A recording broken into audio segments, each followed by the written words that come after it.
well. Police well, no, they take bribe. Governors well. Senate well. Police well, no, they take bribe. That was a message from African China. If you be governor, governors well. It's basically sending a message to everyone across the government levels. If you are in a position of leadership, you have to do your job. It also talks about the Nigerian police force as well. Now, I think that song is legendary. This song was done maybe 15 years ago or so. And okay, maybe 10, 12. No, it's over 10 years, definitely over 10 years. I'd say about 12 to 15 years ago. And this song basically was addressing issues at the time that were that was plaguing the society. And in 2020, it's still so relevant. African China is a genius for that song. Now, African China, I think yesterday, came under a lot of fire because of some comments that he had made regarding the protests against police brutality, which are going on in a lot of areas across the country. Now, he had posted a video on his social media page, his Instagram page, saying that Nigerians were not ready. He said people were not following him on social media, and yet they were asking him to join the protests. Now, a lot of people did believe African China was talking about social media numbers and not having a lot of followers. But, listening to him speak, he came across as, very eloquent, and he stated his points. And I kind of saw some meaning to what he said.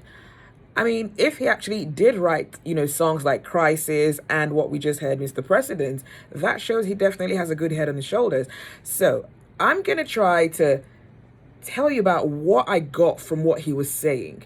It might not have been his intention, but there definitely were some important aspects of his message that I took away. Now, when he said Nigerians are not ready, they're not following him on social media, and they are asking him to join protests.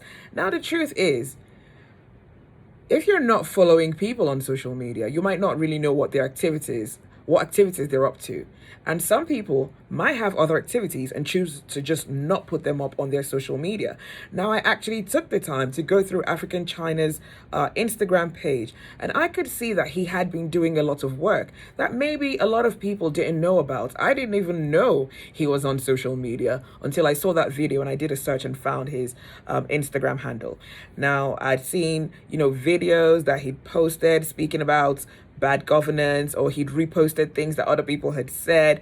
I'd seen him, put up flyers for events that he had performed at, and some of these events were basically for charity, sometimes to help underprivileged kids. So he might have been asking, if you follow me on social media, maybe you'd know that I have been doing my own bits. That's what I got from that. I also think he might have, or he could possibly have been referring to the fact that, he's not getting the support that a lot of the other artists in the Nigerian music industry are getting. Now, his music is not just geared towards entertainment. It's music that is supposed to drive change and seek reforms. Listening to the lyrics from songs like Mr. President or Crisis, he's spoken extensively about these themes in his music. Now, that is not the music that is considered commercial. A lot of people just want to have a good time, and that's fine. There is music that is geared towards love, enjoyment, jaye, party, and all that kind of stuff. And there's really nothing wrong with that. But there's also the kind of music that is meant to inspire change. And that's the kind of music that artists like Fela Kuti or Sonny Okosun, even Idris Abdul Karim at some point, were trying to, use to pass their message across. Now, years ago, Idris Abdul Karim had a moment where he released a song that was considered very controversial at that time. And I don't think he got a lot of support from Nigerians for some reason. So African China may have been referring to incidents like this, saying, you don't support me, considering the area that a lot of his music has been tailored to. Now, he also said, people are asking him to protest. They're not on his page to watch what he does, and they expect him to go and protest. And that, again, I just explained. He's doing a lot of work. At least there is some evidence of some of the work that he's doing, some things that he's posted on his pages. And there might be others that we are not aware about because maybe it's not so obvious on his social media page. And then he asks, what have you done for me? If you want me to go out and protest, then follow me and encourage me. I'll do it because we're all facing it. And that is the truth about police brutality and some of these ills that are plaguing society. No one is really exempt from it. I mean, we all have family members, friends, loved ones who may have been victims of this at some point.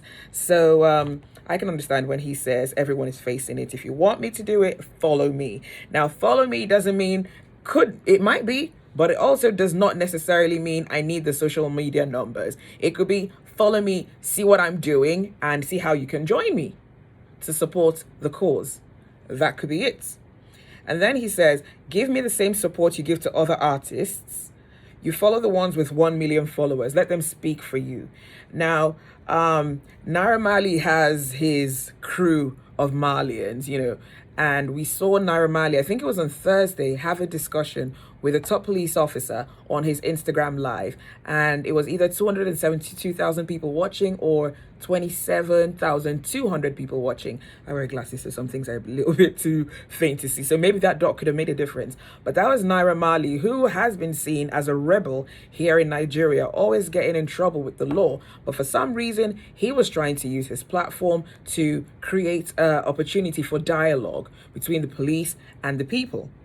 When African China says you follow the ones with millions of followers and let them speak for you, he could be saying, you buy their music, you attend their events, you support them. So why can't you do the same for me? So I think, when people make statements, sometimes it just takes a little bit more time to just reflect and try to see if there is a message underneath. I think African China definitely was trying to say more than just social media numbers. And if you think he wasn't, let me know what you think about it. But I listened to that video over and over. I actually made a lot of notes because I was trying to understand where he was going, and I could totally see reason with some of the things that he had said. Not everybody is going to hit the streets. Some people are going to support in their own way. It could be on social media using a hashtag. That's their way. Some people are going to give their time, their resources. It could be money, it could be food, it could be their services. Everyone has a part to play, not just in the fight against police brutality, but in the fights, in the struggle to make Nigeria as great as we know that it can be. So instead of casting stones on people or at people who are trying to make a difference, that time can actually be used to come up with something and make a difference. This is Tony Tatila with Ego Better.